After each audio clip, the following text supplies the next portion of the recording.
Hi YouTube, it's Kathy, and today we're trying something a little bit different. Almost exactly a year ago, my friend Jean posted a video called Reviewing the 10 Lowest Rated Books I've Read, and I finally just got around to it on my watch later list. In this video, she went to her Goodreads Red shelf, she sorted it by average ratings, and then she talked about the 10 lowest rated books that she had read based on the average ratings on Goodreads and what she thought of those books and whether or not she liked them. Her video will be linked down below, and that's what I'm going to do today. Jean is much more technologically advanced than I am, so she was able to actually screen capture a video of her scrolling her Goodreads. I don't know how to do that, so you're gonna get just screen caps. So here are the first 4 books that I will talk about. Stonewall Riots, The Almost Moon, Broad Street Gate, and Zeldas Cut. Books 5 through 8 are 13 Ways of Looking at a Fat Girl, Carmilla, Paula and Fran, and Afternoon Tea, A Timeless Tradition.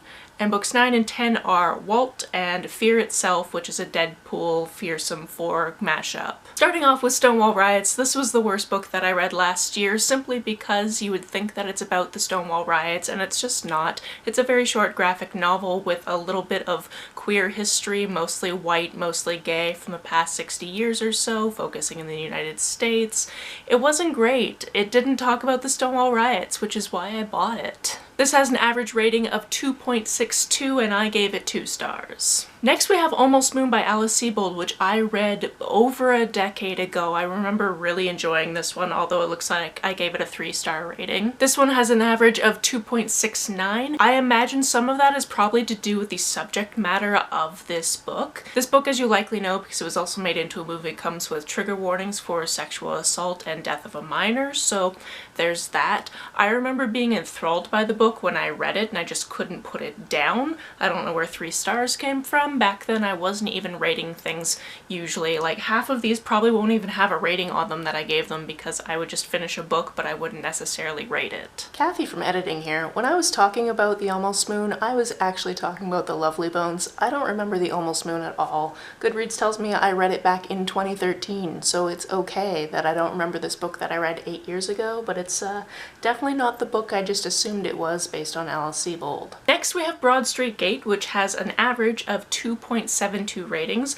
I remember enjoying this, like I remember it being maybe a 3-star for me, but again, I didn't rate it. From what I remember of this, because I swear I read it 4 or 5 years ago, it had something to do with academia and this girl going to, I think maybe Harvard, I'm not entirely sure anymore. The details are super fuzzy because I read it a really long time ago. Next we have Zeldas Cut, which has an average of 2.99. Again, I didn't rate this one when I read it. This one was kind of a sexy book where this woman created this persona, which was her writing persona, so basically she created a name for this persona.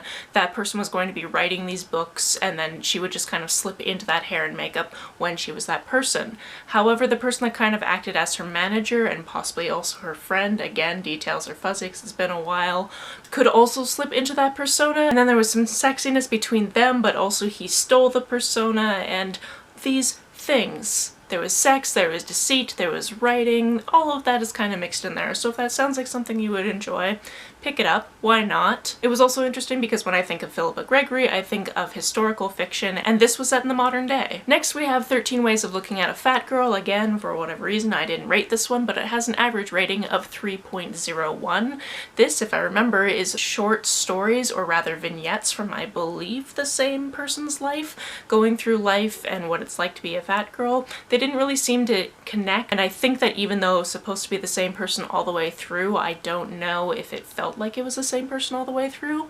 Again, another book I read a while ago. Didn't really stick with me. Next we have Carmilla, which is a novelization of a web show. I rated it 2 stars because it wasn't a great adaptation. It has an average rating of 3.03. I really felt like this fell down on the fact that there were moments during the web show, because the web show is set in somebody's dormitory and you only get to see updates from the dormitory. I felt like since there are many instances where the characters go off and do things and then come back and talk about them, we could have seen them off doing the things because you're not stuck on this one camera in this novelization, but it just didn't do that. If you're at all interested in this book, I would just watch the web show instead because it was really good. Next we have Paula and Fran. This had an average of 3.0 3.05, and this one, I believe, if I'm remembering correctly, because I read it at least a few years ago, which is just the running theme of this whole video. From what I remember, there was a sapphic relationship between these two characters, but I guess one of them was questioning whether or not that's what they wanted, and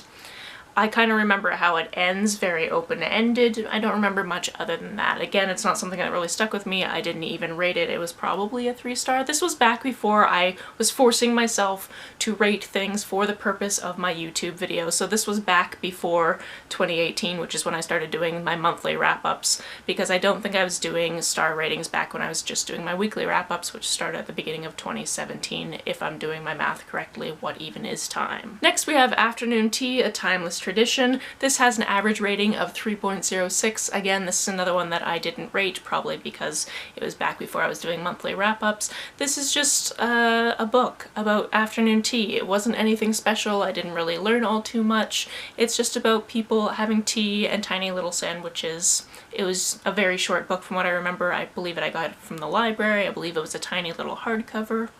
It was a book. Next we have Walt, which has an average rating of 3.06. I apparently, again, didn't rate it. I'm also not great at actually putting my ratings into Goodreads. I'll always put it into my spreadsheet, but I won't necessarily put it into Goodreads. This is a book that I read for the first read-a-thon because there was a prompt about reading a book set in a province that you haven't been to, and the only one I haven't been to is Newfoundland and Labrador, and that's where this one was set. This is kind of a stalker thriller type of book with possibly an unreliable narrator, if I'm remembering correctly. I remember having some logic issues with this one, and that kind of left a bad taste in my mouth, but I enjoyed reading it. I actually remember what it's about, unlike some other books on this list. And the 10th lowest rated book is Fear Itself, Deadpool / The Fearsome Four. This has an average rating of 3.07.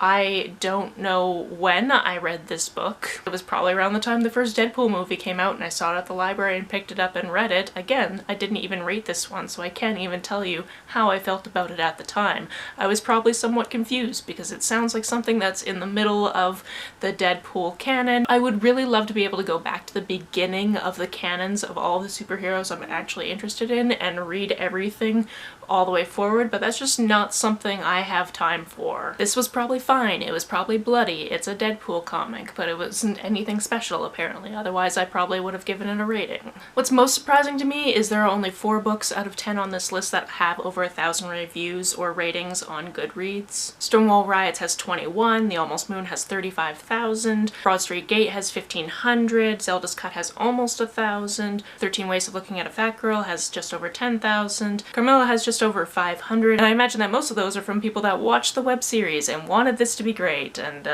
it wasn't. Paula and Fran have just over 1,000, Afternoon Tea has 69 ratings, Walt has just over 200, and that Deadpool comic has just over 100. Once again, I want to thank Jean for this video idea because this was kind of fun to go through. It's interesting to go through books that you've read, especially not recently, and try to revisit what you remember of them, and if you have any strong feelings towards them, or if you're just like, it was a thing that I read at some point. Have you read any of these books? Let me know about it down in the comments below. On the way down to the comments, if you hit that subscribe button, that would be very nice of you. If you don't feel like leaving a comment but want to make sure that I know you were here, just leave me an emoji or a smiley face if you're on your keyboard. Some people have asked if there's a way to financially support this channel, so I set up a Ko-fi account, which is a digital tipping service. The link for that is down below, as well as the link to my PayPal and my Amazon wishlist in case you would like to buy me a book. You can like and share this as you see fit, and I will see you very soon. Bye!